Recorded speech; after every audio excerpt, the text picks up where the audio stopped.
Welcome in, everybody.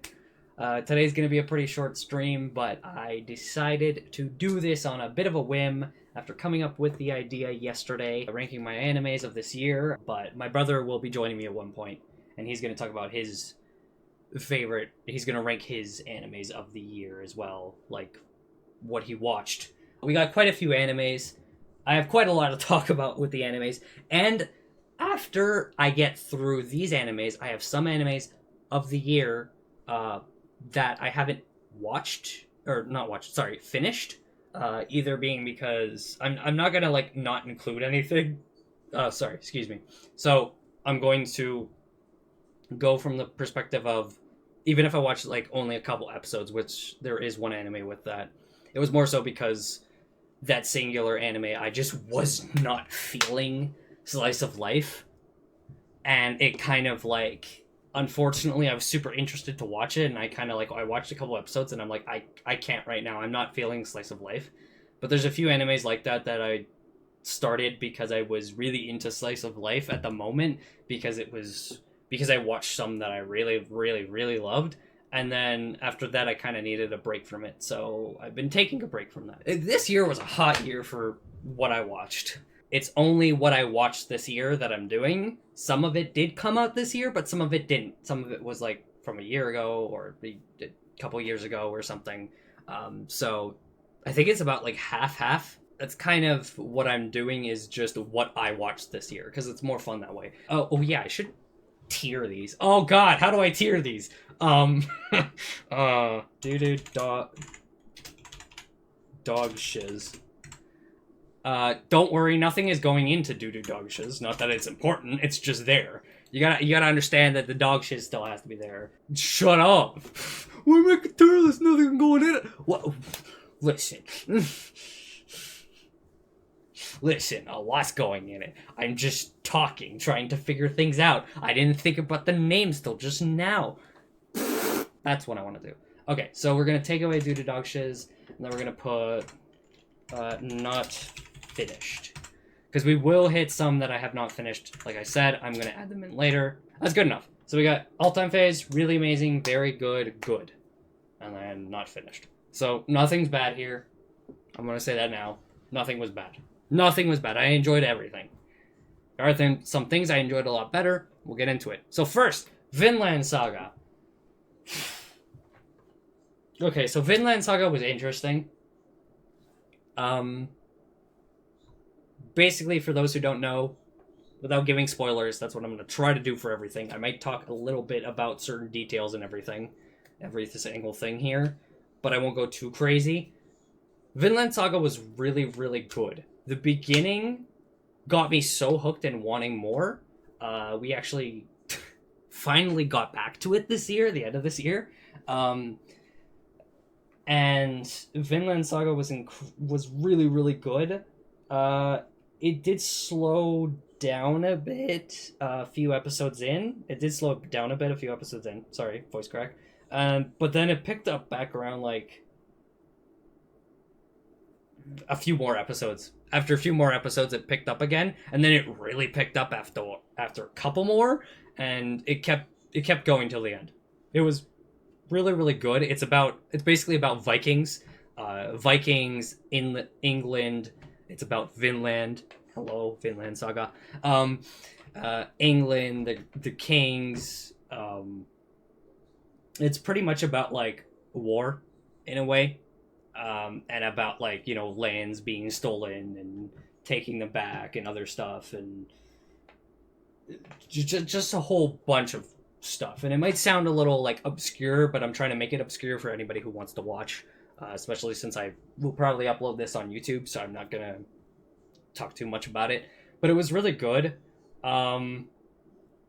There were a few characters who were very, very interesting, and the way they developed. The main character actually didn't get much development in the first season, but from what I hear afterwards, after this first season, he's gonna get a lot of development. But there were a lot of other characters that got a lot of development in this show. And I mean, in the first 4 episodes, we got to meet a character who was insane. You heading out since you can't stay up this year. Oof. Sorry to hear that, Scourge. But thank you for coming by. And thanks. Didn't even get to see me put something in here. Wait, I can fix that! Is he? There we go. I fixed it. But yeah, so Vinland is... There were so many characters that were well developed, especially like throughout it, and it was more so also just about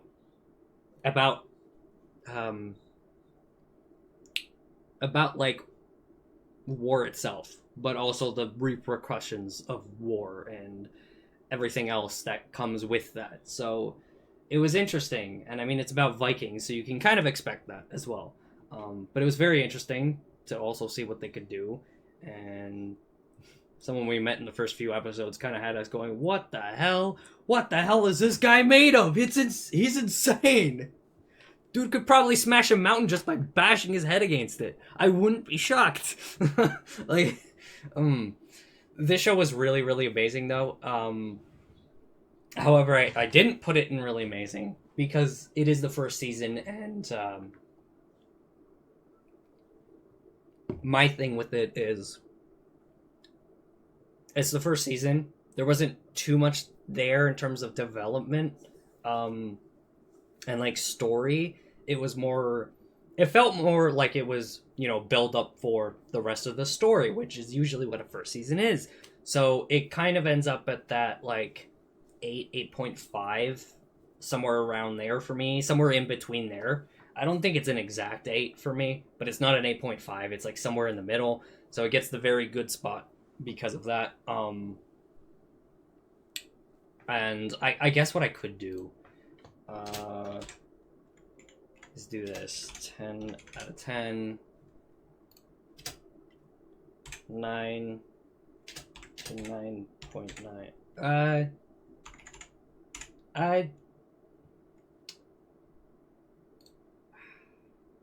I'll figure this out later. I'll figure this out later when I get more into it, I think. But but yeah, Vinland was... I could see it was a lot of build-up for later, all this stuff to come. We didn't watch the second season, so that's not here. But the first season is definitely like an 8-ish for me, because it's just... It is very good, but there wasn't enough there for me for it to be higher. I think the second season will be completely different for me. I am more of a story-driven person. I need the good action, too, and everything, and it had that. So I could see the second season being so much better for me. I could see it going into really amazing. Maybe even all faves. Faves of all time? All faves. What the heck is wrong with me? But at least really amazing. I could see it going in there. But for this first season, it's a very, very good start. A lot of first seasons, I have been giving a lot of first seasons a lot more 8s as of recent. I've found I've been watching just really good shows, because past first seasons I usually give like a 7. I'm usually not huge, or 7.5. I'm usually not huge on them, but for this, I can't. Yeah, this one is better than a lot of first seasons I've seen. So yeah, just very, very good. Okay, I should probably not try not to take too long to talk about all this, unfortunately, because I don't want to take too long. But yeah,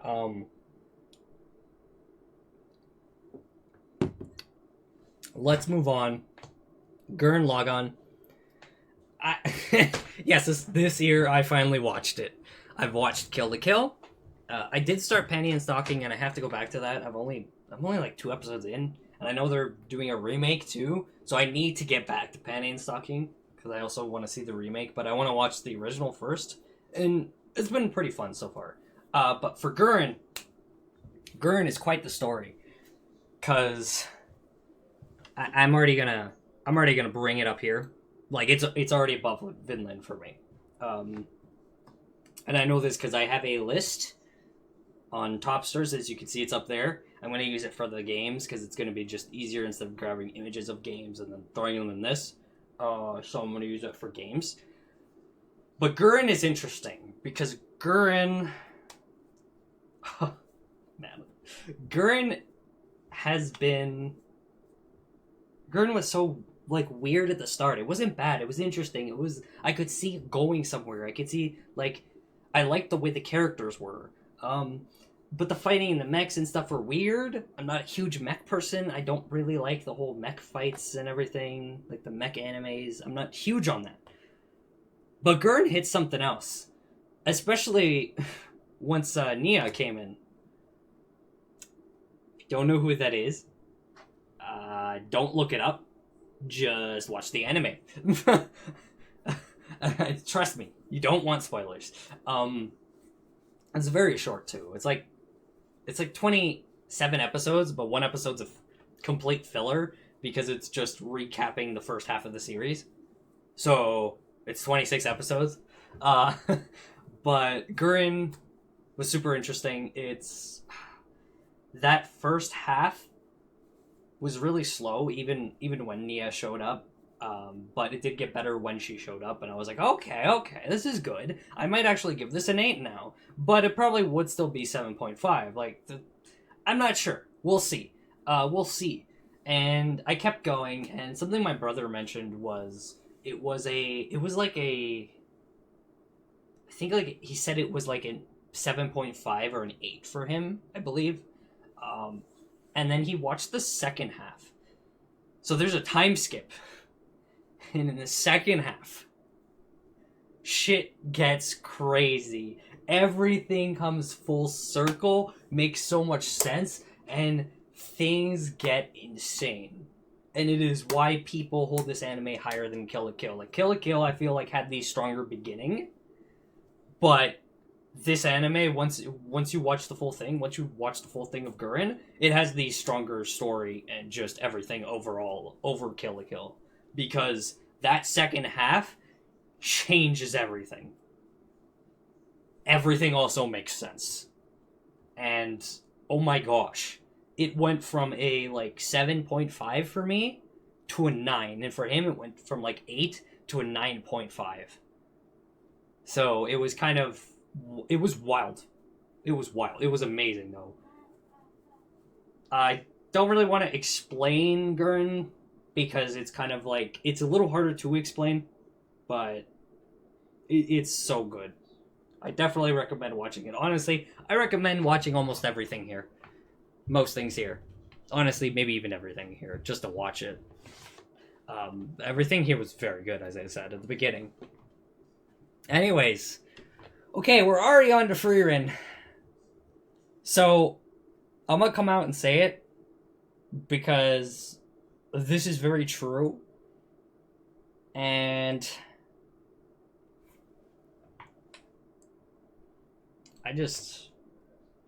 my anime list. Let's go here for a second.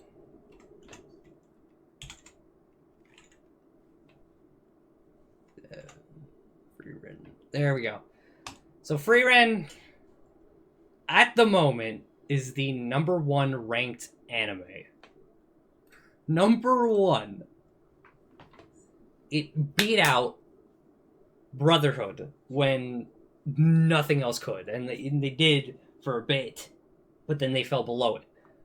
I won't really get into why, but yeah, Frieren almost has 1 million members, so 1 million people who watched it, and is still ranked number 1 at 9.32.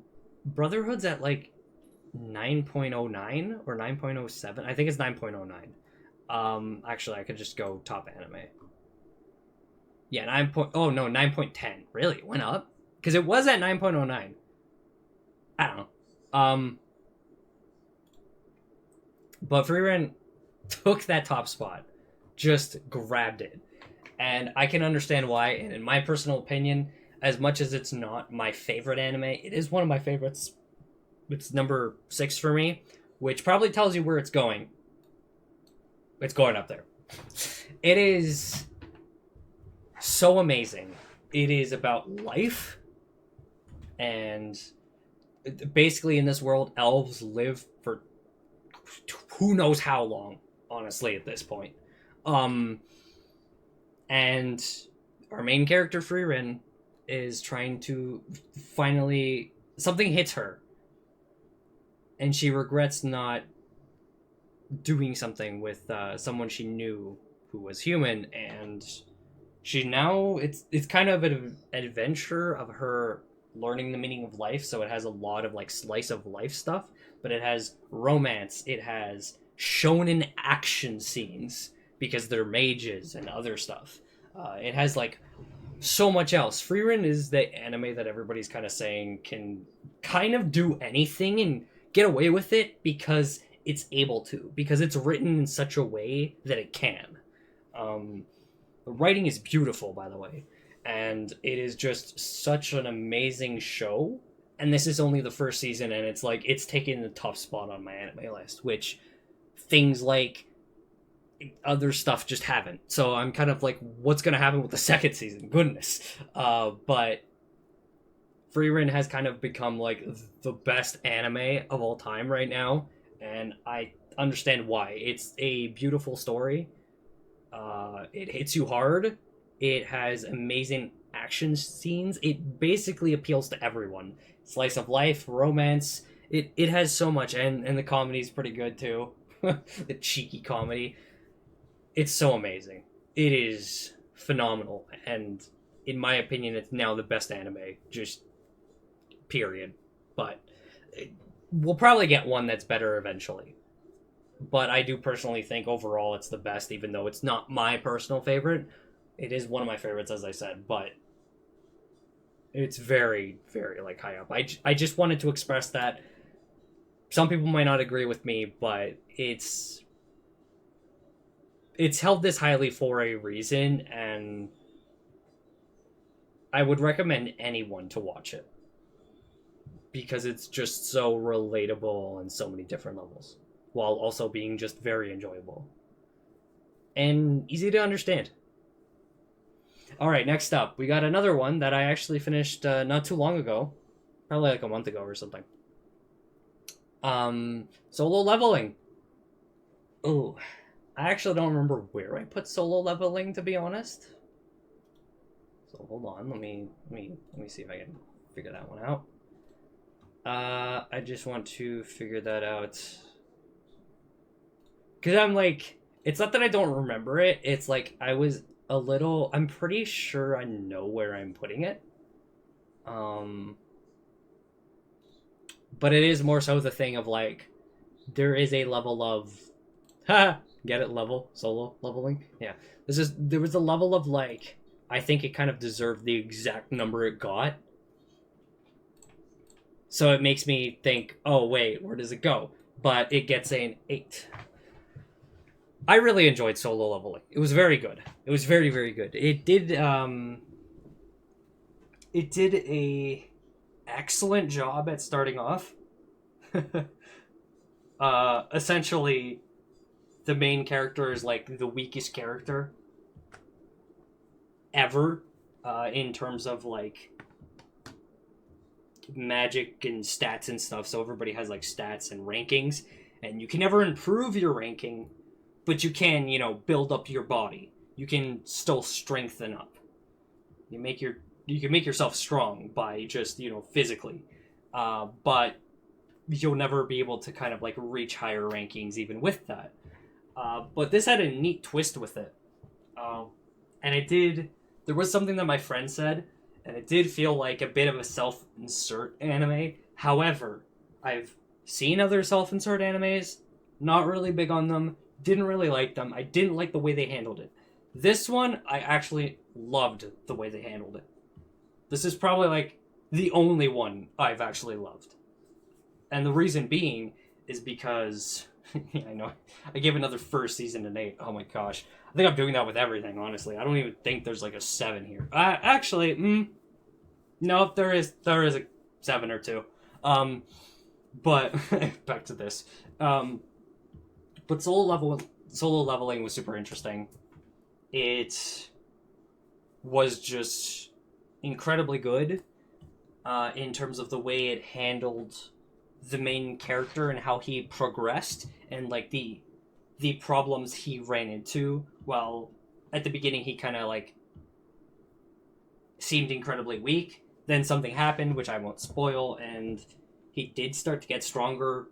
He seemed like broken, but he's actually but then, you know, he wasn't broken, and it was kind of like, man, it feels like they're taking a self-insert character and giving him this like the power to get crazy strong, that he's more broken than any character, while also being able to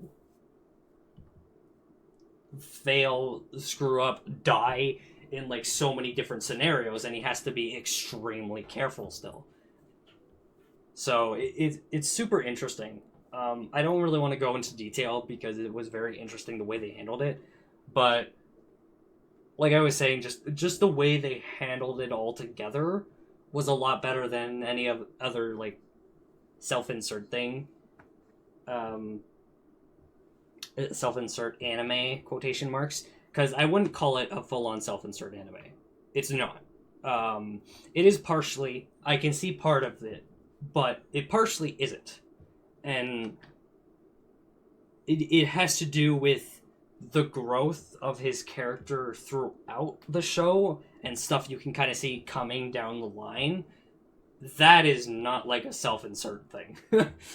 So it's more so his growth, his development that you're going to see like for his actual character, not, you know, his strength and stuff. So that part doesn't feel like that, but the situation of him being weak and then something kind of happening where, yeah, where things can change, you know, they're not supposed to. You'll see when you watch it. Like I said, I don't want to go into much detail about it, but yeah. All right, here's another hot one. So people might complain at me for this, and you might be wondering why. Because this next one is called Too Many Losing Heroines, and I'm putting it above Vinland. Now, I know people love Vinland. Like I said, the first season was slow for me. I loved it, but it was slow. It had really slow moments, and I think the second season I'm going to absolutely love, and it's going to be like a 9 or 10 for me. So it's going to be up there and really amazing, or all-time faves. I keep reading it all faves time because of the way it's like angled here. Oh my gosh. But Too Many Losing Heroines was super, super interesting. It was so much fun. It was a blast. There was one scene I was kind of like, yeah, I wish they didn't have that in there. It didn't really last that long, yay, but I was kind of like, yeah, I could have done without that. Like, that like one scene was weird, but it was only like for a couple minutes, or for a minute actually, something like that, and it didn't really last too long, as I said, and it was just on like episode like 4 or something. Like it was just for like episode 3. It was like for a minute or something, for that long, or for an early episode. I keep saying for that long when I mean to say for an early episode, and then no problems like that again. I'm like, I'm glad they didn't do that again. It was weird, especially with what they're trying to do with the show. So the thing with the show is, it's a bunch of girls who kind of lose. They get their hearts broken, and now the main guy is kind of trying to help them out. And the main girl of this show has gotta be like one of the best slice of life characters, in my personal opinion. Like, not for me, not of like all time, because I know there's other characters that I would say, oh, these characters are better, but she has been one of my favorite slice of life characters now, because holy crap, she's a bundle of joy. So much fun. Her quirkiness is insane. I was like, how can you be this quirky? What are you? But I love it. It's amazing. But also, she's just very... You kind of just feel bad for her. you basically want to root for her. And that's kind of the whole thing. All the girls who get rejected, who get their heart broken, even by accident, all that stuff. You kind of root for them, and that was one of the big things about this. I ran into a video that talked about this anime, Frieren, Apothecary Diaries, or no, sorry, not this anime. This anime was different. My bad. The one I'm thinking of is Bochi, and skipped the Lover. Not this one. Right. But yeah, it was super, super good. I absolutely loved it. It was a fun slice of life, and I was honestly very sad when I finished it. I honestly gave it an 8.5. I didn't give it like an 8. I gave it an 8.5. Reason being, I just, like I said, it was so much fun. It was so much fun, but it was also great to see the like heartfelt moments, to want to cheer for the girls. And I mean, the main one is just, you don't know until you watch it how amazing she is. How amazing this main character is. She is so good. So good. Such an amazing, well-made character. Like, my goodness. But yeah. Alright. Let's move on. I know I'm blabbing too much. Let's talk about Look Back. Okay, so this one's not an anime, but it is a movie. I'm throwing it up there. Like, damn. I don't really want to go too much into detail with it. But Look Back is basically a movie about manga and drawing and stuff. But any kind of artist, whatever art you make, whatever you create, anybody who creates things will probably enjoy this movie. And it's very, very touching. It had me basically about to cry, and I'm very good at not crying on like first watches. After a first watch, yeah, that's way too hard for me not to. But yeah, it was so amazing. It was really, really amazing. It was an incredible movie. It was a short film movie, so it was like a little shorter. It was a short film. Sorry, it wasn't a movie. It was a short film. My bad. So it was like an hour and 15 minutes. 115 minutes. An hour and 15 minutes. And it was just incredible. I don't want to talk about it too much, especially because I honestly might tear up if I do. And like choke up. I can already like hear it a little bit. But just to say, it's about... It is about writing...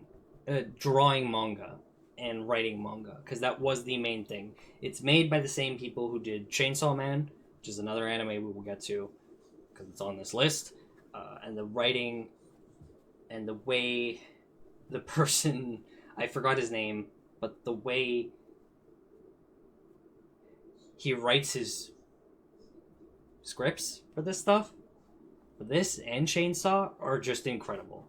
His writing is so phenomenal. And this short film proves it. There really is only one other thing that's going to beat this short film. That's how amazing this was. It's like, oh my goodness. Anywho, next up we got, okay. Oh, I need to figure this one out, but I think I know where this is going. I think this is going here. But Apothecary Diaries, a little mystery series set in a feudal... feudal? That's not the word I want. But a China, like, dynasty era, basically. And it's more so about, like, she's a assistant to a concubine to the emperor, and she kind of helps solve things and problems because she's also a big she's also a big poison addict. So she's a taste tester. She loves poison. Yeah, she's funny. She's very funny. Very, very funny. She's like, I was talking about the main girl from Too Many Losing Heroines. Her name is Anna. Anna? Yeah. Um, that's how you say it in the sub. I watched it sub. But Momo, or not Momo, sorry, Mao Mao. My bad. I'm thinking of a different show here. There's another show here that I'm like, God damn it. God damn it. But Mao Mao, also amazing, just like her. I think I like Anna a little better, but not by much. They're both amazing and incredibly quirky. And she is so much fun to follow. You just want to root for her. And she's also just incredibly smart. Now it might not sound too appealing, but the whole like China dynasty is super interesting with how they handle things. It can be very funny as well, especially because of Mao Mao. Mao Mao is the reason the show is funny, and it also she also has a lot of development, and so does some other characters. They have some decent development too, and I could tell that I wasn't. So I gave it like an 8.5. But the thing is I'm probably going to give the season 2 a much higher rating. Like, it's probably going to be 9 or something like that. The reason being is I can see the build up to the next season, and it's going to be more interesting, better. I will say I did like... It did slow down for me at one point for this first season. Like, the first half of the show was probably my favorite part. And then the ending was really, really, really amazing too. But I think that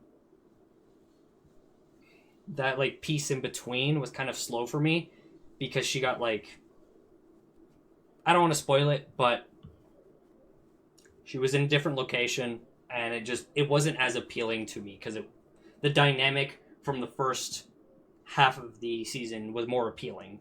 But then it got better once, the ending swung around. So it kind of has a similar thing with Vinland, but it had a much stronger start, basically. And I just enjoyed the main character more, and something you will find with me with these shows when I really, really, really love a main character, usually they're higher than other shows because of that. So, there is also that. Anywho, let's move on to the next one. What do we got next? We got KonoSuba. Yes, KonoSuba Season 3. This came out... Okay, this is a little backwards. Because there's the Megumin one, the explosion on this beautiful world, right after it. But I'll talk about it in order, because that's what I was doing anyways. So KonoSuba Season 3. I really liked both Season 1 and Season 2 of KonoSuba. I did like Season 2 better. It was more enjoyable. However, both had its, like, slow moments that, while it still was funny and enjoyable, it wasn't as, like... It wasn't as funny as I wanted it to be, if that makes any sense. I hope that makes sense. And then KonoSuba Season 3 swung around. And I give it a 9. Because, my goodness, that third season was a banger of a laugh throughout the entire thing. I was dying through every episode. In a good way. Laughter, Not actually dying. But I was laughing like crazy through every single episode. It was amazing. It did an excellent job of keeping up the KonoSuba comedy that, KonoSuba established, but making it better and not solely focused on, someone's, like, specific traits. Now, they used I don't know how to put this, but they used their specific quirky trait really well in tandem with what was going on, which made it, like, even better. I'm gonna put it that way because I don't know how else to explain it, and I might have explained it wrong, so I apologize, but that's the way I'm gonna say it because I'm not sure how else to say it. It was like just all the scenarios made everybody's weird, quirky traits even funnier. And then there were even some that kind of like surprised me. I didn't expect them. And I mean, the ending speaks for itself. With the way not expecting it. Okay, I kind of wasn't expecting it, but it also made sense. But more so, it just being interesting in the sense of that like scenario with things with what's happening right now, making that person's quirky trait even funnier to a higher degree, to a higher level. That's what I mean. The ending of KonoSuba is a perfect way. KonoSuba Season 3 is a perfect way to describe that. Another one is during the castle scene as well. But that was a moment I just... Oh my god, that was ridiculous, but I loved it. And I more so mean the nighttime scene with them in the thieves' clothes. Not other stuff, because there's a bunch of stuff you could take from that. But the original, when they first get to the castle, was pretty good too. That was pretty funny too. There's just so much that, like, they try to milk out of every scenario with the comedy. And they tried to use that scenario to their advantage even more than they did in the last couple seasons, and it definitely paid off. Me and my brother both agreed this season was the best one by far. They did a phenomenal job with the comedy. I loved it so much. Like, as I said, I really, really like KonoSuba. The first couple seasons were pretty good, but I would have never been like, I absolutely love this show, and now I'm like, oh my gosh. Do this a few more times and I will. Do this a few more times, it might go to all-time faves. Like, it was really, really good. Depending on what they do in the next season, it could. Like, goodness. But of course, it uses jokes of all kinds, so be ready for anything. Because they go over the top with what they do as well. So, if that's too much for you, don't watch it, but it's super funny. I love it. Alright, so the Megumin one, Explosion on This Beautiful World.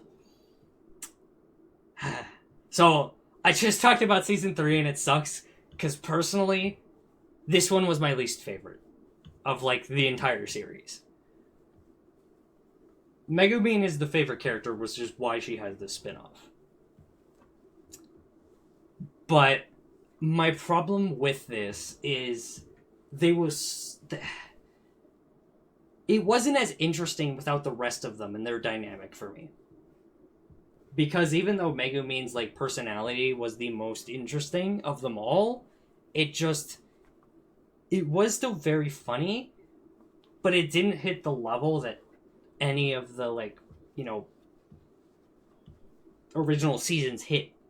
Because it just didn't hit that same spot. The dynamic of the team wasn't there. It was just Megumin, and it was great to see it, but their whole dynamic is what makes it so funny, which is partially why they did the whole dynamic so well in Season 3 as well.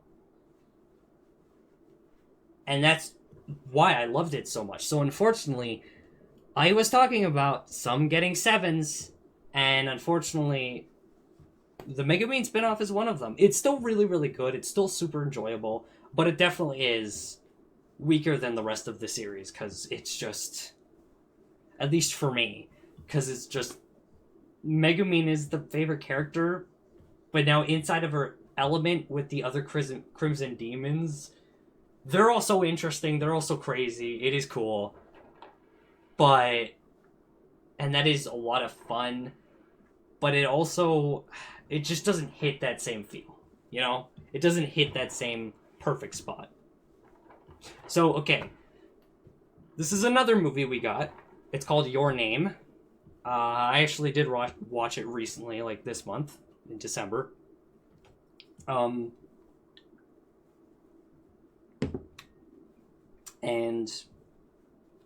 it was very, very good. It was super good. I really liked it. I will probably leave it below KonoSuba, I think. I think that's the appropriate thing. But Your Name was very, very, very good. Actually, do I want to leave it, or do I want to put it here?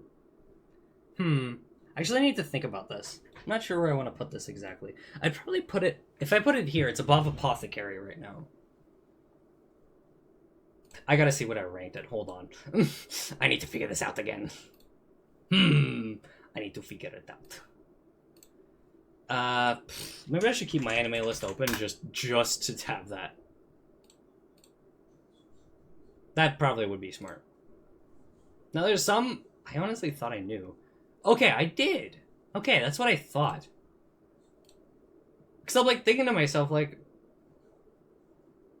now I'm not trying to, don't get me wrong, I'm not trying to base it off what I ranked it. I am, but I'm also trying to figure out, okay, what did I gauge this as? Because when I'm looking at this whole list, I will sit here for days. Like for a couple hours every day trying to figure this out. And then I'll finally reach a point of being happy. That's why it's a little easier to just stick with what I ranked it, because I do know what I felt about it. It will still be below KonoSuba. But yeah, no, it did deserve a 9. I am thinking more on the actual movie. I don't know if it's a short film. I don't think so. I think it was a full-on movie in terms of length, because I think it was an hour, 45 minutes or something. But it's super good. Basically, to put the story into perspective without any kind of spoilers, it's about a comet, and it's about two characters who live. One lives in Tokyo. One lives in the country. She wants to move to the country, and the guy who's in Tokyo is kind of a bit lazy. But they end up meeting somehow, which is what I won't tell you. But they end up meeting somehow, and they kind of end up helping each other out and trying to help each other get through their lives. And then I can't really say any more without spoilers, but it was such a beautiful, touching story, and it was wild too. I sat there and there were a couple moments where I went, oh shit, what the fuck is happening? I was so confused at some of it. Because I was like, wait a minute, oh my, are you serious? Is this what's, holy crap. It was crazy, but it was an amazing movie. Would highly recommend. It is so good. Alright, back to movies. Haikyuu. We got the Haikyuu movie. So, I love Haikyuu. Haikyuu is right now currently my third favorite series of anime. I only have 2 that are higher than Haikyuu. However, Haikyuu has a problem. This movie, in particular. It does a very good job at feeling like sports. But without getting into any detail about it, it's a volleyball anime. It's amazing, though. It's Haikyu, Blue Lock, those are kind of the most, and Diamond of Ace, those are the 3 most those are the 3 kind of new-ish, because Haikyu is a little older, but it's still ongoing in terms of anime. We got 1 more movie left and then it's done, which I hope is a long movie, please. But those are kind of the big 3 that I hear people talking about the most. The big 3 of sports right now, because they are very, very good. And there's other sports animes that are very, very good too. Don't get me wrong, but those are just the ones that I kind of constantly hear about. Now, Blue Lock and Diamond of Ace are still ongoing, and so is Haikyuu, but Haikyuu's only the anime. So that does say something, but from what I understand, Blue Lock and Haikyuu are kind of the same level of quality. But I think Diamond of Ace is supposed to be like that same thing. I don't know about other ones. I think I've heard of other ones that are kind of on that kind of level, that are on that level, and I just don't remember them at the moment. So that makes it a little harder for me. But that's okay. Anyways, this movie was really amazing. I loved it. I gave it a 8.5. It was phenomenal. I loved the way like the story developed. Story being the story within the match, and then the match itself as well, because there's a lot of history there for those who haven't seen Haikyuu yet. You do need to watch Haikyuu, and then when you get here, you'll understand when you watch the Haikyuu movie. I'm not even going to say what the name is, because yeah, I don't want to. But it's very, very, very good. The issue I had with it is a issue of it being turned into a movie, and not the problem of it's a movie and it's like it should have been made into a season, but the problem of it lost more than it should have because it was turned into a movie that was only like an hour and 25 minutes. If it had like 20 extra minutes, I probably would have given it a 9, maybe 9.5, maybe even 10. Like, I would have given it like 9 to 10, somewhere around there. The problem was it was too short. There were characters who have like been built up to kind of go against each other throughout the experience, and they didn't focus on it. They focused more on the main two that mattered in this showdown, in this game between the two teams. But the problem was with taking away the other stuff, it kind of felt like, you know, we were missing things that we were promised in a way. And it is an anime-only problem, because the manga had all that stuff. The problem was the anime, because it was cut shorter, they had to cut pieces out. So there were certain characters that kind of didn't really feel like they were there, or they didn't really get their moments with their rival from the opposite team, or just... They just didn't get much. Like, there was a couple characters I was kind of like, they got nothing. And then there was another one I was like, cool, they got to say a few words to each other. Okay, that's all they're getting? Like, what? So, that was a bit frustrating. The movie was amazing itself. Like, as a standalone movie, it did an exceptional job. But the problem is, because, you know, it's an anime, you want the history and everything, and it makes it even better knowing the rivalry.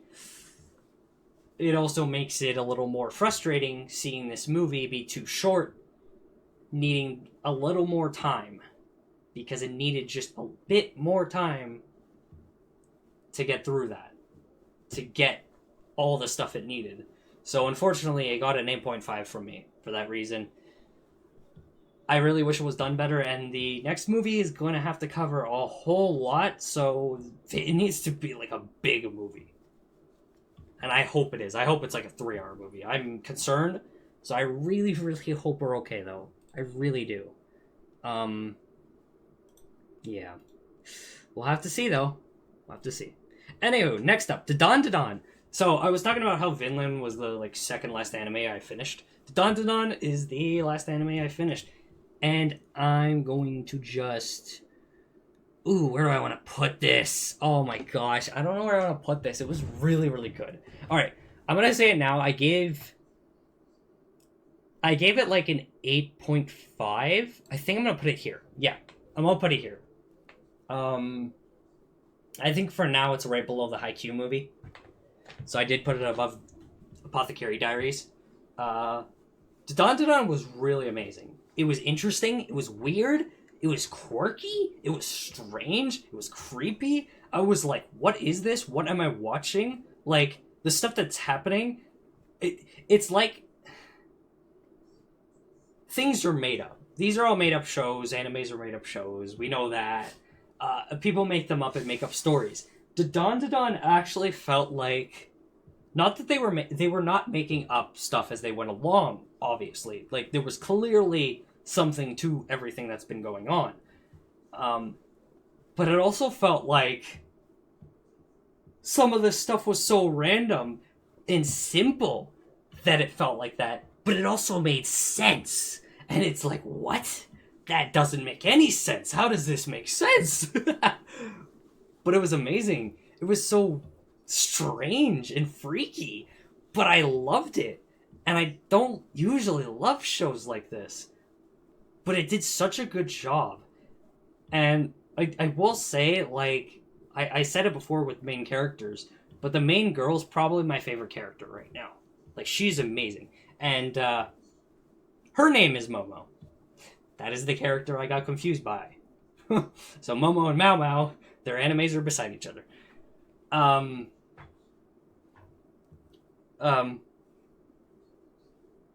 But yeah, it was really strange. Basically, to put it lightly, it's about aliens and ghosts. Without explaining too much, because I don't really want to explain too much about an anime like this and the way it was. But it was so funny. It was so weird. It was so funny. But it was so good. And I'm like, man, this is awesome. I love this. So, yeah. Alright, next up, we got Dungeon Meshi. Yeah, it's going above Dandadan. Dungeon Meshi, holy crap, by the way. I gave it Dungeon Meshi an 8.5. So yeah, we got like 4 8.5s back to back. Well, actually, I don't know if Too Many Losing Heroines is 8.5. I might have said 8.5, but I did mean it was like an 8-ish. It's probably like an 8.2, 8.3, something. Like, it's not on the level of Apothecary and Dandadan and Dungeon Meshi. But Dungeon Meshi is a little higher than Dandadan and Apothecary. I just kind of gave them all 8.5. But I think they're about the same, honestly. They probably are. But anyways, regardless, Dungeon Meshi. Okay, this one's an interesting story. My friend was telling me about it, and they were telling me about how amazing it is. And how so many people love it, and it's such a phenomenal show. Writing, story, the weird way things work. It's basically about this dungeon that people are trying to conquer, and is incredibly hard to conquer. Because of like floors and everything, and the farther you go down, the harder it gets, and the crazier monsters get. But you need food supplies and all this, and the only way to get all that is to go back to the surface. So, how do you avoid doing that while exploring the dungeon and trying, to get to the bottom every time? Because you can't just if you run out of food, you gotta go back. You make food out of the monsters. And it's crazy. It's crazy, it's goofy, it's funny, it's silly. I honestly watched the first 2 episodes and I didn't really enjoy it too much. I put it down for a while. I got to episode 3 and then I binged it from there on. Literally the first 2 episodes were just like so for me. Wasn't really interesting. And then the third one got more interesting. And then it just kept getting more and more interesting. And then once I got to like episode 10, I was like, okay, we're all in. Okay, we're all in. Phenomenal show. Phenomenal. Like, it is amazing. The writing is great. The story is phenomenal. Martial is the best character. She's the best. Just saying. She's not the main character, but she's part of the main group. So, close enough. But the main group is honestly really amazing, too. They're all really, really good characters. So, very, very good show. Very excellent. Okay, we got another one here. Mr. Chainsaw Man. We're gonna put you right there. Yeah. So, I was... like, all these are lumped together. So, Chainsaw Man... might have an 8. Oh, wait, no. Wait, did I just put... Oh, my bad. I put Chainsaw Man at the wrong one. Well...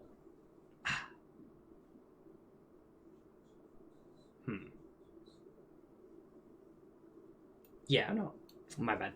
I realized where I put Chainsaw Man and I kind of wait, something's wrong. Let me think about this again. I don't think I put this into the right spot. No. Chainsaw Man's up here. My bad. I have never given a first season, that this isn't just a one and done season, a 9. Actually, that is not true. I think there was one other one I did that with. I don't remember which one, though.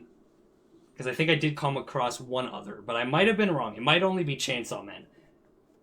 But my goodness. Chainsaw Man. I was talking about Look Back. Look Back, the person who did that is the same person who made Chainsaw Man. So there's a lot of, like, Chainsaw Man references in Look Back and other stuff. But Chainsaw Man is interesting. It's an interesting way. I can't explain anything, but because of spoilers, because even the first episode has spoilers. So Chainsaw Man is an interesting way to take a simple concept, run with it, make it amazing, while also making it very relatable and very touching. Because this show is about the main catch of Chainsaw Man is about the characters in it and the way they try to get through their everyday lives, the way they try to just, live through whatever's going on in their lives in the world, while also having, that shonen-esque type of stuff, like fight scenes and other stuff, because, the title's called Chainsaw Man.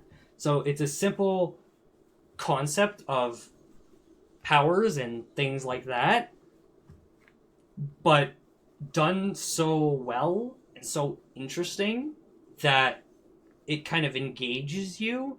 But then what engages you more is the characters, even more than the actual, like, way things work. Because the characters are not just, like, one-dimensional. They're very dimensional. I don't even know what to say. They're just very dimensional. Extremely dimensional. Yeah, it was so good. It is so good. Oh, I love this show. It's in my top 10. As you could tell, then that tells you Frieren's in my top 10. But I already said that. I already said Frieren was top 6. So, but Chainsaw Man is like, I think 8 for me right now. 8 or 9. No, 8. Yeah, I'm pretty sure it was 8. But yeah. All right. Next up, we got another one I watched like last month or something. I think it was last month. Buddy Daddies. This was a really fun one. I honestly enjoyed this thoroughly. I will say, I think I'll put it there. And I'm kind of in between about where I want to put it. It either goes in front of Vinland, or sorry, not Vinland. It's either Solo Leveling is below it, or it's below Solo Leveling. I think it's below Solo Leveling, and the reason being is because it's more of a simple one-off show. It has 12 episodes, and that's it. It's done. I was looking at it. It didn't even have a manga or anything. It was just a simple one season of a show. It was very fun though. I gave it an 8, a solid 8. And it was very, very, very good. I will say, so it's similar to Spy X Family, how these two guys aren't married. They're just partners, but they're spies, basically. Well, sorry, no, they're not spies. They're assassins. So, yeah, but they end up running into some trouble, and then they have to adopt this little girl you can see, and she is amazing. I love her. She is so bubbly and crazy, and so I was talking about Spy X Family, and I love Anya for her crazy wildness, but I've always, even though I love Anya for her crazy wildness, I do like Yor and Lloyd more as characters, a lot more. So the flip side of that is I like the little kid in this show much better than Anya.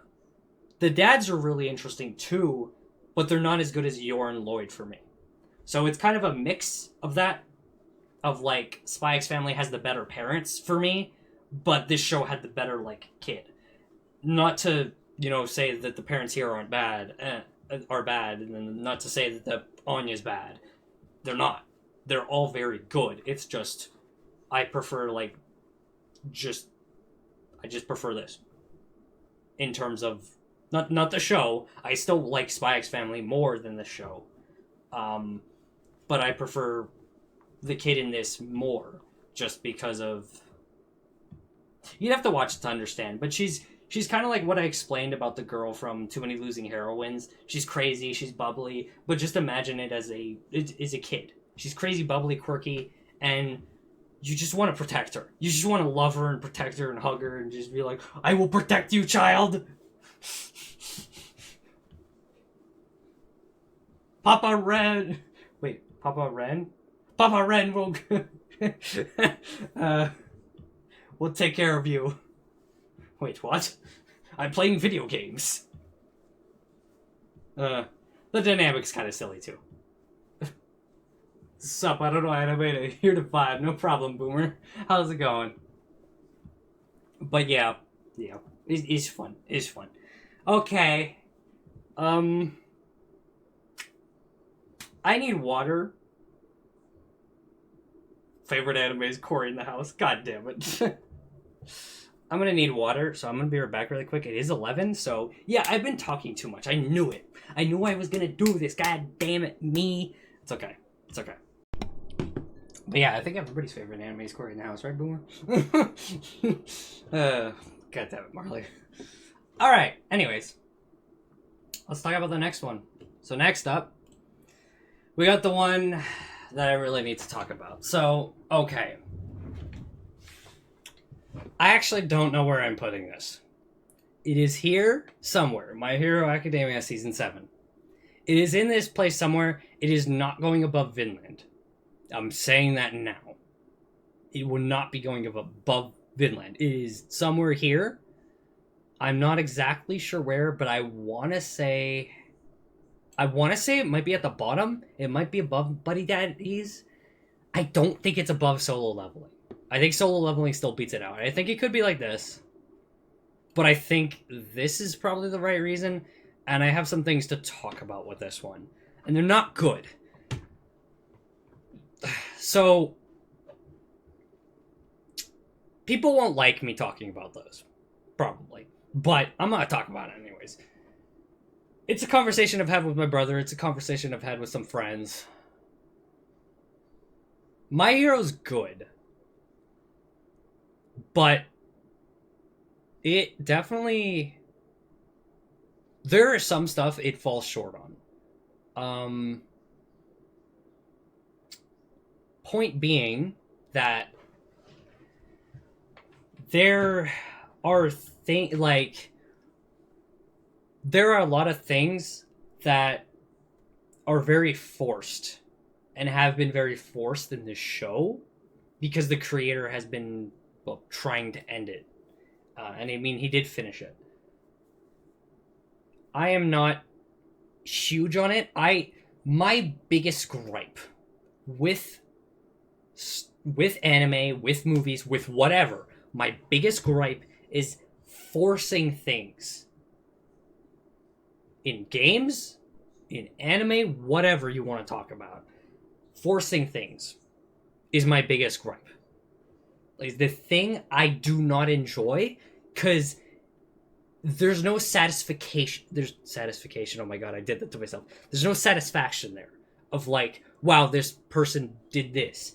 I can't believe it. That's crazy. There's no satisfaction of their hard work paying off, and you feel good about it because you know you've developed like a relationship with the show because you love it so much. Like, this show has had problems with forcing things in the last couple seasons, and that's the problem I have with shows, movies, games in general. I do not like that stuff because it is the least enjoyable thing for me personally.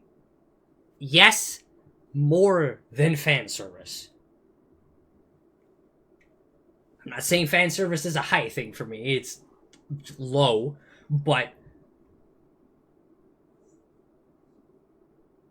my thing is I get nothing out of things being forced because it is nothing.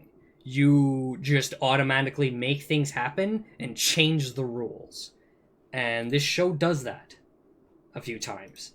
And I don't like it So the show has kind of declined. And even this season had stuff.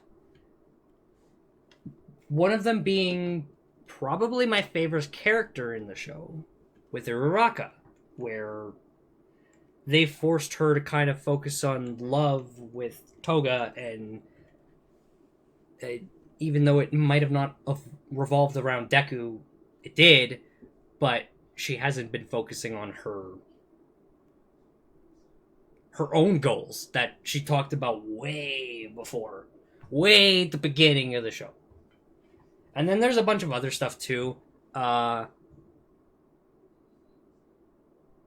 Like the stuff with Shigaraki and All For One kind of merging is pretty dumb, because it's basically killing, the best villain in the show, because he's an amazing villain. I love Shigaraki as a villain. He's so good. But it is kind of killing him that they're trying to do that. And then just all this other stuff. There are some really good things in this one, though. Some of the fights were exceptional. Their strategy to do things was really amazing. To, separate the villains and kind of deal with them. And the fight with All For One was crazy. With, all the heroes and everything. It was insane. Toga's whole thing... Toga is one of my favorite characters in the show, too. And Toga's whole thing with what's it called? Toga's whole thing with Uraraka took away a bit from her character in a way, but it was also kind of sweet for her personally. It was better for her than Uraraka as a character, especially the whole, final scene, because she just wants someone to accept her the way she is, She wants, people keep telling her there's things wrong with her. She just wants people to accept her. And now Uraraka's finally yes, I accept you. You have such a pretty smile. Let's talk about, love and stuff. And it was just so sweet. The Dobby stuff, too, was great. The Dobby stuff was easily my favorite part of the whole thing.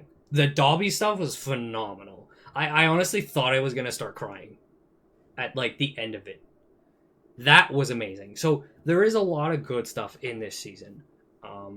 I am more so complaining about the last season, because that is the one that had the most forced stuff. And that's the one I have the biggest problems with, as cool as some stuff was.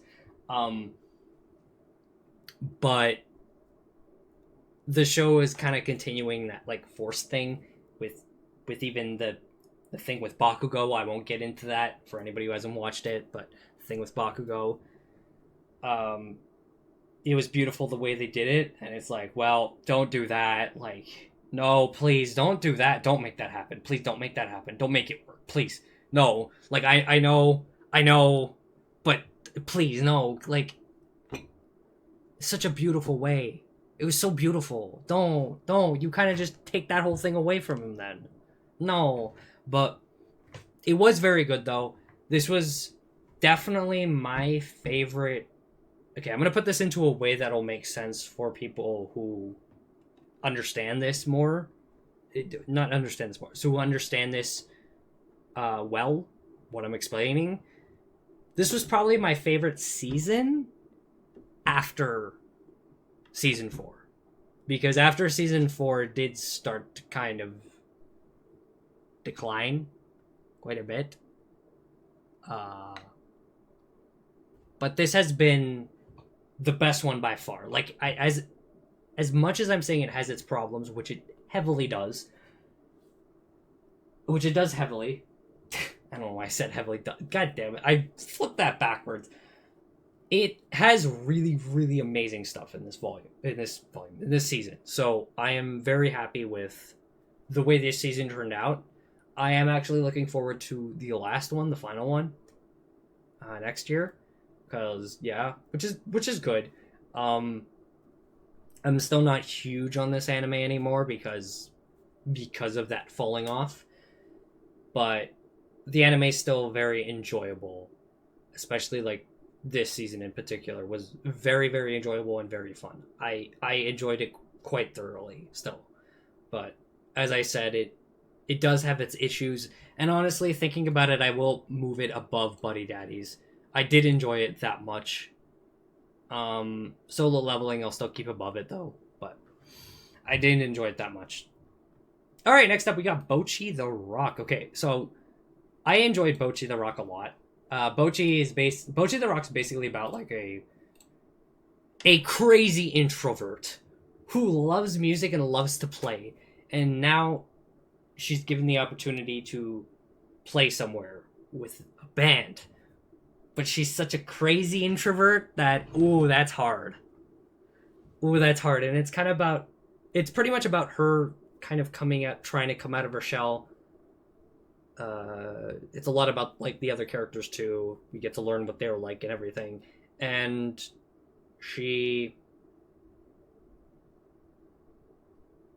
it's a short first season, so I kind of only gave it an 8. I honestly even put it below Buddy Daddies because I did really like Buddy Daddies, but I really liked Bocchi the Rock too. These two are basically hand in hand. I could flip these either way and not complain. The thing is, with Bocchi the Rock, the reason I'm putting it a little lower is because I think I just enjoyed Buddy Daddies first season more because I kind of did binge it harder than Bocchi. That's kind of what I'm determining off of this. And with Bocchi,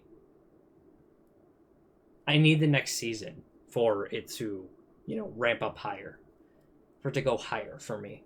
But it was very, very good and a great story. And I mean, I might not be an introvert.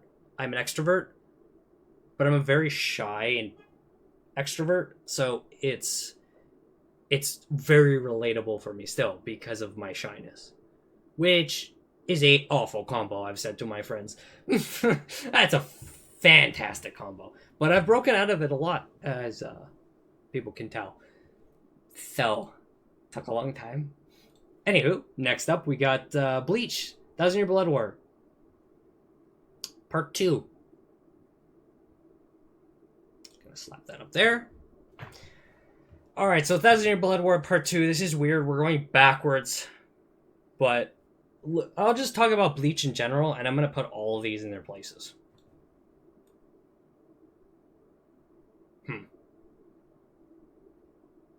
No.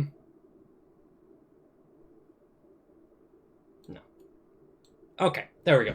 So I put all 3 Bleaches in their places. I put Bleach above the 1,000 Year Blood War Part 2. I enjoyed the original series more than I enjoyed the second core, is what it's called, of 1,000 Year Blood War.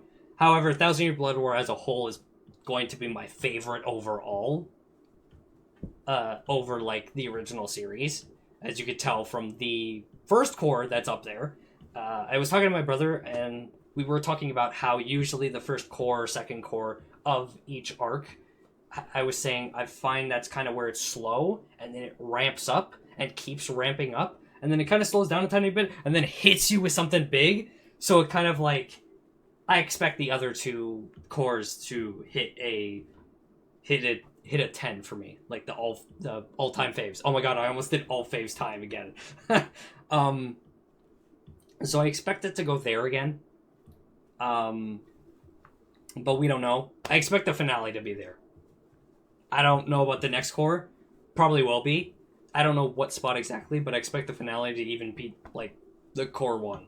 But the core 1 is so good. I don't know, man.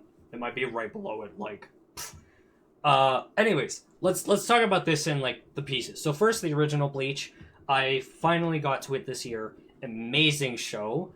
I skipped the filler, but I didn't miss any important stuff because the filler's a little strange with this show. It has moments where it's going to have a couple episodes of filler in the middle of an arc, and then the arc will continue, or like a bunch of episodes in the middle of an arc, and then the arc will continue. And then somewhere at the end, after like in between arcs. So that's fine. I skipped all the filler. The good thing is there are a lot of websites now that show you what episodes are filler by like highlighting it a different color. So usually it's like yellow, right as of right now. This recording, it's like highlighted yellow, the episode number, and then the rest is like just not highlighted anything. So you can kind of skip the filler that way, not miss anything important because you'll watch everything that is important. And that's how I was able to do it. There's also things you can look up online that'll tell you the filler too, because people have like documents and other stuff that they can just say like, oh, here's the filler and all this. So that. But the original Bleach, yeah, I watched it for the first time. Started off kind of slow. I was enjoying it quite a bit. It jumped into my top 10 and took the 6th spot once I got through it a certain amount through it. I think it was like the Arrancar arc. Or it might have been after Soul Society. I can't remember exactly. It might have been after Soul Society. I don't know. It's hard to say.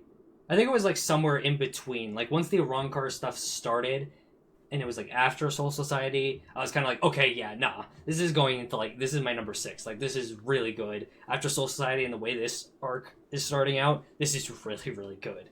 So it kind of just kept going, kept getting better. It was really amazing. I mean, I love swords. Swords are amazing, and this whole show is revolved around like characters with swords. So everybody pretty much has a sword. Almost everybody, but most of the characters who, are fighters, have a sword.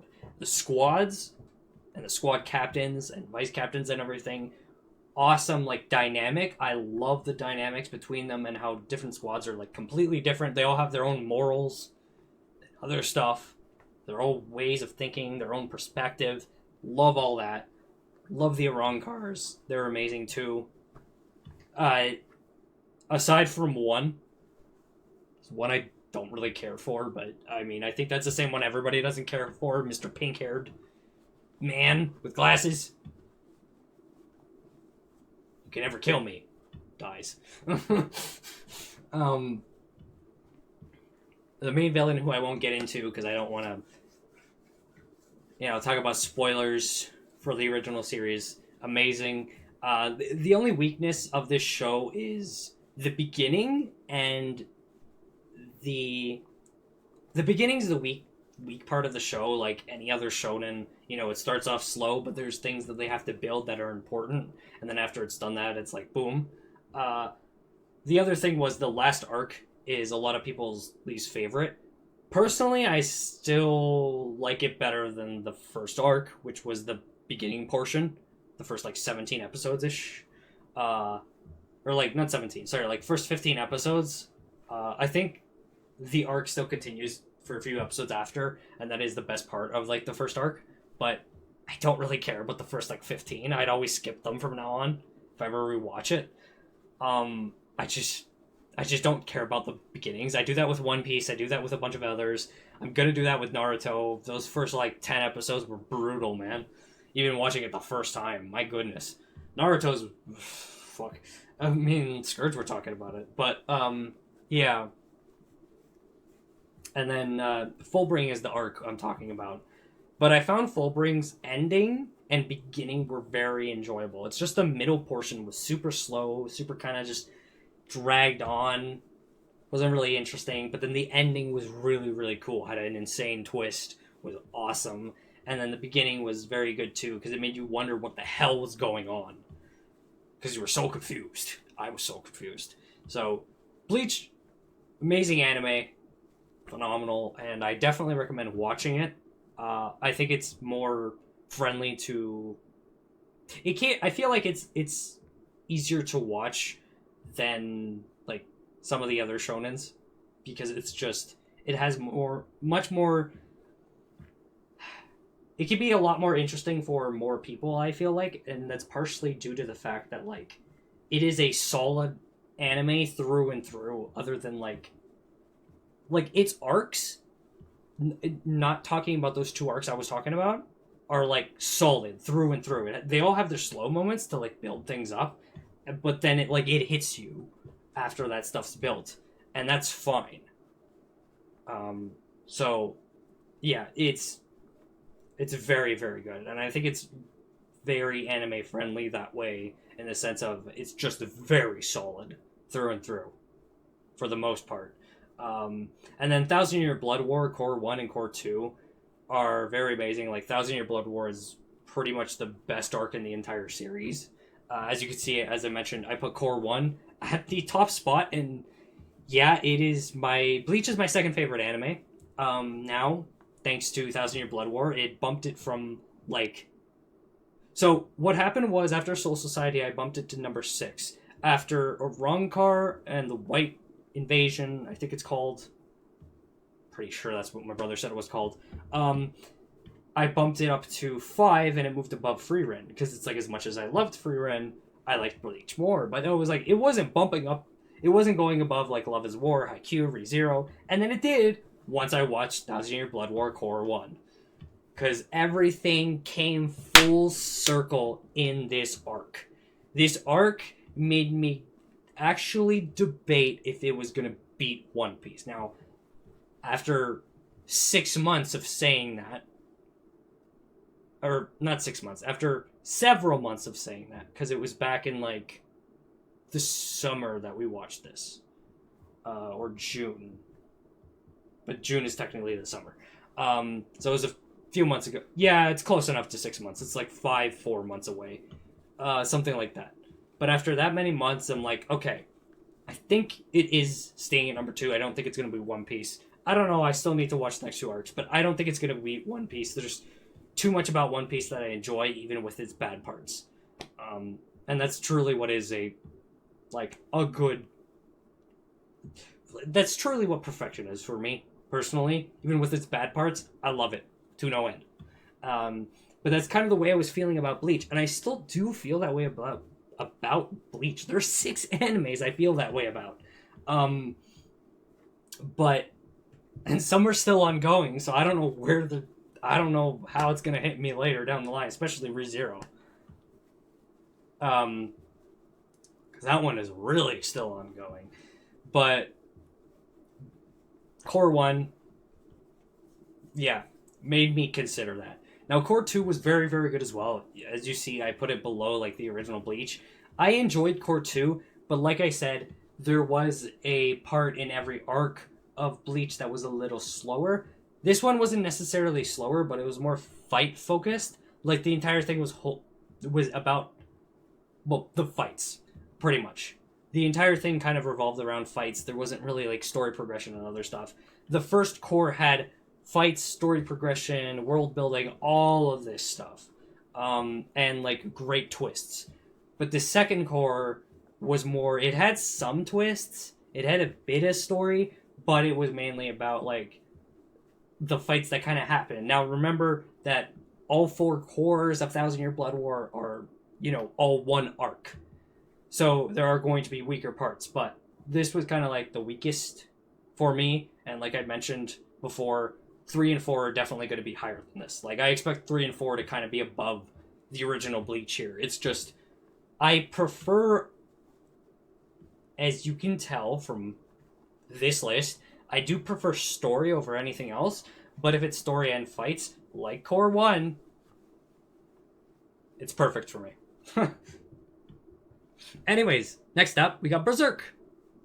Finally got to Berserk. Finally watched the movies. I probably will read the manga eventually, or maybe wait till the remake of like the Berserk series comes out. But I finally watched the movies. I don't remember too much about them, so there's not much I could say.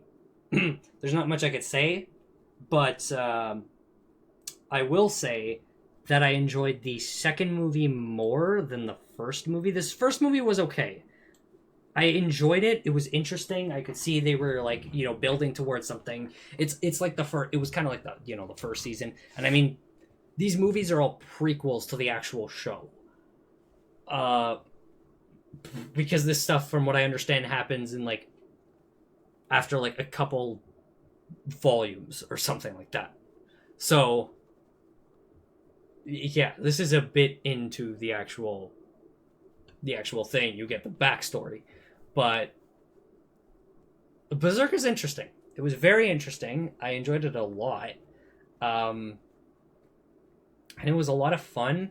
I've heard about it so much, and I finally watched it, and I mean, it was really cool. And I remember I sat there and went, "Oh my god, this is the character that Ike's based off of," because he's way too similar. The way he swings his sword, the way he like attacks, the like two-handed sword, the cape, his design, like everything just kind of screamed Ike from Fire Emblem, except Ike's a little more, Nintendo'd.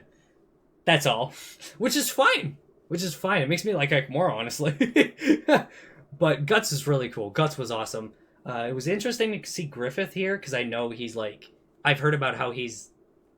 I think he's supposed to be the main villain, if I'm not mistaken. But I was kind of like, huh, interesting. So this is kind of how they met and everything. All right. But I know nothing about the series. So I still have to watch the third movie. I only watched the first two. The first one was good. I gave it like just a 7 because it was a good start, as I said. It was building towards things. The second one was a lot more interesting. It still had some missing parts for me, but it was better. So I give it an 8. I definitely leaving it below Bocchi because I did enjoy Bocchi more. It is right now the weakest of the 8s, and it's definitely going to remain that way from the looks of things. But that's only just because it's like there's still more to it that I don't know. I'm thinking about this more. Like honestly, Berserk was that second movie was really good. I did really, really, really, really like it. Ooh, ooh, I did really like the second movie. I think I'm gonna leave it. It was really well done, though. Hmm. Hmm. Hmm. And it ended. It ended so well. Oh. Because I could slap it above Buddy Daddies. I think I will. I think I will. I think I will. You know what? I will. I'm gonna slap this above Buddy Daddies. I'm not gonna put it above My Hero Season 7. Because even though I said, with the problems I had, I still loved it. It was my favorite season so far of after Season 4. Um, which is funny, because it's like the only other two seasons I liked more than Season 7 for My Hero would be 2 and 3. 2, 3, and 4 are like my favorite 3, and then it's 7. So it's kind of like, well, yeah, that's still pretty good. That's still pretty good. Um, but I don't know. I'm not sure. Season 7 could be above Season 2. Not 3. Well, actually. Not 4. 4 was my favorite by far. Hard not to have 4 as your favorite, though. But anyways, back to Berserk. Sorry. Yeah, that second movie was really good. I think I'll keep it below Season 7 of My Hero for now. Because even though it was really good, it's so hard because I don't remember as well as I should, but at the same time, it like it's so close. It's so close right now with this here. But there I think my problem was there wasn't enough because it's like it's still kind of a prequel to the series itself. It was incredibly interesting and a lot of fun, but it was still like a prequel. So I think I'll leave it here for now. It could go above solo leveling in My Hero. But I'm not sure. I'm not sure. Like it could be above. It could be around here. Could be here. Could be here. But I'm gonna leave it here for now, just because. So, okay, we got Baki, Son of Ogre. Okay, so we're gonna start with the first part, just to make things easy, like I did with Bleach, because we got both here. So Baki, Son of Ogre. I really enjoy Baki a lot. Baki's a lot of fun. It's very, very interesting and creative the way they do things. I think, if I'm not mistaken, oh, because I gave these. I think I gave them. Hold on. I think I gave them a 9. I'm pretty sure. Let me just see. Okay, well. Or not a 9, sorry, an 8. I meant to say 8, I said 9. There's only one I kind of wanted to give a 9 to. But I still gave it an 8. Okay. The series overall, kind of like, probably all together is a 9 for me, but yeah, I think, yeah, okay. All right. Yeah, so I think that's where I'm going to put that one. The first part of Son of Ogre was really fun, really interesting, the way they handled things. I can't really talk about it, but it's a fighting anime, basically, with all the kung fu, all the, like, it has a bunch of kung fu, a bunch of, like, martial arts, everything under the sun that involves, like, physical hand-to-hand combat. And even sometimes not just hand-to-hand. But most of the time it is. And it gets crazy to the point of there was a character in this one that used a hair from his head to trip someone by putting it in their ear. I am serious. And that's an actual thing. The thing about this show is people look up, the person who makes this looks up the facts, looks up like how things work, how the bodies work and everything, and is able to make an insane, incredible fighting show to a crazy extent because of that. And yeah, but part 1 of Son of Ogre was really enjoyable. I enjoyed it a lot. However, so my personal favorite was the convicts. That is my personal favorite of the show. But I enjoyed the second part of Son of Ogre more than the first part. And I probably slap it around here. I think that's a safe bet, because I actually enjoyed Dandadan more than I thought. The more I'm thinking about this, the more I realize how much I enjoyed Dandadan. It's going on my, like, top 30 favorite animes. In the sense of, like, you know, the anime altogether. I think it's going in there. Because for me personally, I'm like, I don't add an anime in there until I feel like it's right. And I'm kind of like, yeah, I think the Dandadan kind of did quite a good job at getting me there. But yeah, part 2 of Son of Ogre, with Pickle and, you know, finally the father-son showdown. That stuff was insane. Like, the stuff with Oliva was great. It was great, the whole jail and everything. It was so much fun and so cool. But the stuff with Pickle was even crazier, and the stuff with his father was even crazier. That battle lasted like 5 episodes. That was wild. And the stuff against Pickle was just crazy in general.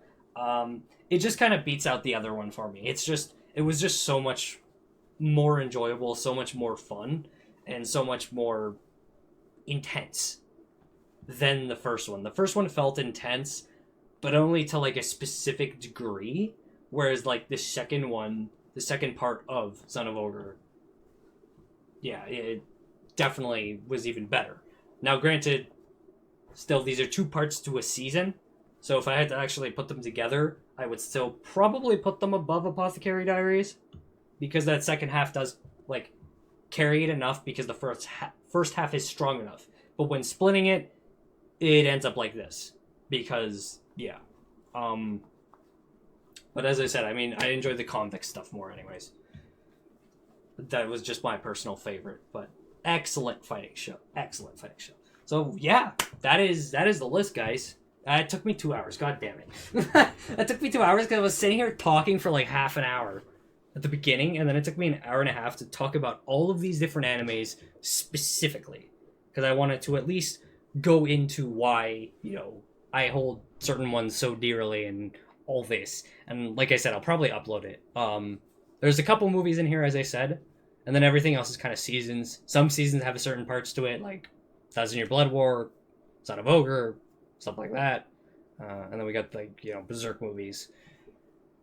But and Haikyu movie, which when I was talking about two movies, I'm talking about like Look Back and Your Name that are just like one-off movies, not Haikyu, Berserk that actually have ongoing series that the movies are a canon part of. That's what I mean when I was talking about two movies.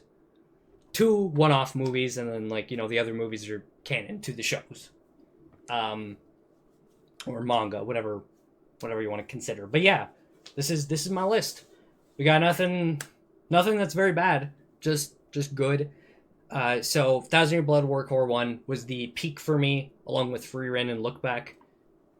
And unfortunately for just the bottom is the first Berserk film, which, as I said, it was just building stuff.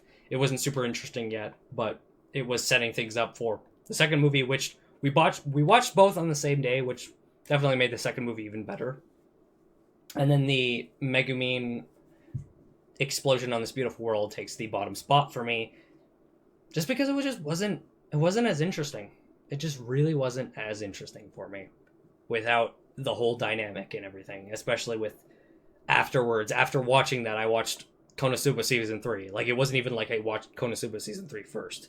I watched KonoSuba Season 3 after watching the Megumin spinoff, and I'm glad, because I probably would have gotten bored of the Megumin spinoff otherwise, with the level that KonoSuba Season 3 was at. But yeah, anyways, let's start off with the one I've only watched one episode of, which is Dragon Ball Daima. Not finished it, but it is interesting. It's an interesting concept, and I've only watched one episode, as I said. I will eventually get to that, but okay, yeah, all right.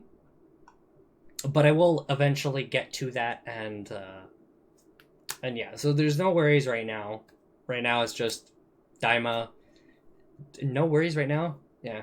No, there is no worries because I only watched like one episode, and I know nothing about it other than like just the premise and why things have happened, and it's like, okay, well, I guess we'll see what happens, right?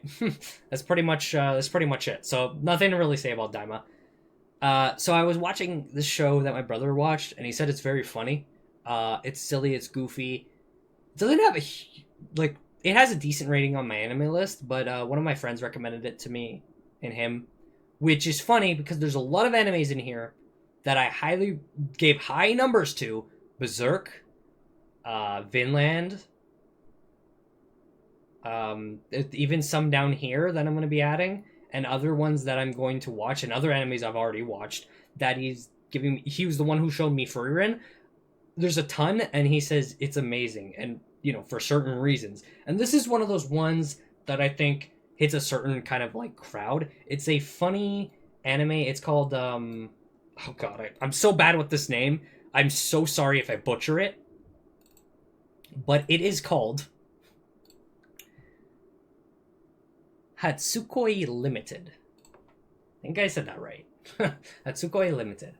So basically, it's just a like slice of life anime, and it's kind of about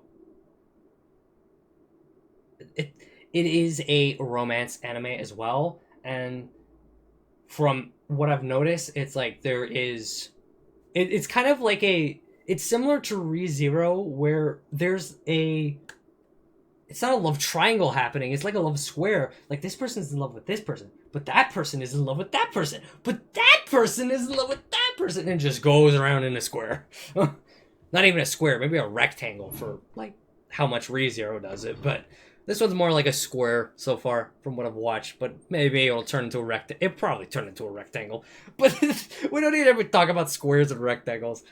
But yeah, it was super interesting. I haven't finished it. I'm only a few episodes in. I'm only like 5 or 6 episodes in, so I'm like halfway done. I think it's just a one-off series as well. But it is a romance anime, and it's a lot of fun. It's a lot of fun. It is a lot of fun. So it's an enjoyable one. Ancient Magus Bride. I haven't watched too much of this. I watched a bit of it earlier this year, around the same time I started Frieren. And it is very interesting, the premise, everything they're doing. But I've only like watched 8 episodes, so it's still kind of starting up for me. But I can see I'm really gonna like it, especially once I get to like the second season. So that Spice and Wolf. So okay, this is one I talked. Oh, he's here. This is one. This is one I've talked about. These ones I can get through quickly. The next few is a little harder to get through quickly, but I try. Spice and Wolf. So I was talking about animes that I got bored of slice of life when I tried to watch them, and this is one of them. I watched 2 episodes and I could not do it because I was just not in the slice of life mood. I know I'm going to love the anime. I know I will, and it is very good. I know it's highly regarded. I just didn't get to it because I just got 2 episodes into it and kind of had to put it down because I had to come back to it a different day. I'm gonna have to do that. So, Skip to Loafer is another one that has the same thing for me. I think I'll probably put Skip to Loafer here for now. I might switch these two. I might switch these two, but we'll see. For now, I'll leave it like that. Skip to Loafer, same thing. It is only 12 episodes, and I got through like 6. I wanted to try to finish it, but I didn't want to force myself. So, same issue as Spice and Wolf. I tried to watch it around the same time. And that is why I tried to watch Skip to Loafer, because I heard more about it, because it was a new one, as opposed to Spice and Wolf. But I had the same problem of I wasn't in the mood for slice of life. So, I'm going to have to get back to it eventually. This one, ReZero Season 3, I haven't finished it. It's not finished airing. That's the reason. It's not finished airing. Half of it's done. And I would shoot it up to the top. It would go to the top, probably above Look Back and above Frieren. Ranking it for what it is right now is fine. Because you're ranking it based off year. Yeah. You have to wait till next year for the other half. So I say rank it. Yeah. Oh, wait. Rank it for the... Yeah, because we have what we have for the year, but if it's getting its other half You know what? year, that is understandable, which means it takes this spot. ReZero's my 4th favorite anime. It might become my 3rd. Could become my 2nd. Never know. As I said, there's a lot that needs to be adapted. And the story is still ongoing in the light novels too, in the web novels, so... I have no idea where this is going to place. Like, it's not like the other stuff that's high up for me that it's like, yeah, you're staying around here-ish. Yeah, I don't know. You could just push everything down. Who knows? But, I mean, it's already high up. But ReZero Season 3, phenomenal. Absolutely phenomenal start. Like, the first half. So this first half, amazing. And honestly, in my opinion, for me, and in general, in my opinion, from the other anime, the other 2 seasons, definitely the strongest start of them all. Absolutely by far. Like, just so amazing. Definitely recommend watching it. Make sure you have someone to show you to tell you about cut content for the first 2 seasons. This one's not as bad because it's like there's like nothing. But okay, so this is another one. This one's funny. This one's funny because I literally had to watch 1 more episode before I did this. Licorice Recoil. I didn't know what to expect from this. I kind of thought it was going to be I'm going to call it Licorice Rico because that's what they say a lot, even though it says Recoil. I don't know why. But I had 1 more episode to watch before doing this, so I actually just barely didn't finish this. And it's so good. I didn't expect it to be as good as it was. Because I have 1 more episode, I'm going to say I'm probably going to rank it about... That's hard. I give it an 8, and it's going to stay at an 8. It will be above My Hero. I think it's above Solo Leveling for now, or it might be below Solo Leveling. So it might be around here. I think because I've watched 12 episodes, even though I haven't finished it. It's like I have 1 episode left. But the 1 episode could make it above this. That's the thing. So I'm going to say I liked it a little more just because it was a lot more fun. It was a lot of fun. Um, the story has been really cool and it's been very touching. I actually will put solo leveling above it. I'll leave it like that, I think. And even though I have one episode left, I'm not sure how it'll change it. Um, but it's very, very good. I thought it was going to be some simple, like, slice of life, you know, girl, not girly anime, but girl anime in the sense of, like, fan service anime. It is not. It was actually really cool, really interesting, and it kind of caught me off guard. Hard. I wasn't expecting what I got. And I partially just watched it. I started watching it like earlier last week on a whim because I was just like, screw it. Why not? Like, screw it. The its rating is pretty good on my anime list. Anything with an 8 is usually pretty good. Usually. But yeah, it was a lot of fun, and it's been very touching and very, like, I really like the characters. The main girl, like I was talking about with Too Many Losing Heroines, it's like her to a bit of a lesser extent, but like her, like Anna from Too Many Losing Heroines. So it's kind of like she hits that same vibe too, and her partner is very, very fun too. They're all just very fun. The dynamic is great. All of that. All right. Now these last two, summertime rendering. I'm like 16 episodes in. I got a bit left to go.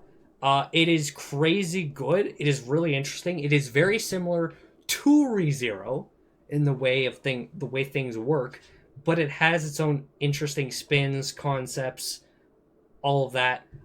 And I think this is also just a one and done series as well. So it's 25 episodes and that's it. Not getting any more. But it's very, very good. And apparently for right now, I give it like an 8. So I would actually put it like probably here-ish. Yeah, probably there. But I'm not going to rank it just yet. The reason being is because from what my friend told me, the last 4 episodes hit so hard, changed so much that, like, my ranking might even change. It might go to 9. Like, I don't know at this point. Because it changes so much in the story and so much shit happens, apparently, in the last 4 episodes. Yeah, we'll leave it as is. And the last one, Violet Evergarden. We ended on a cliffhanger. Episode 7. Why? I don't know. Because we decided to watch one more, and, well, that was a mistake. But it's amazing.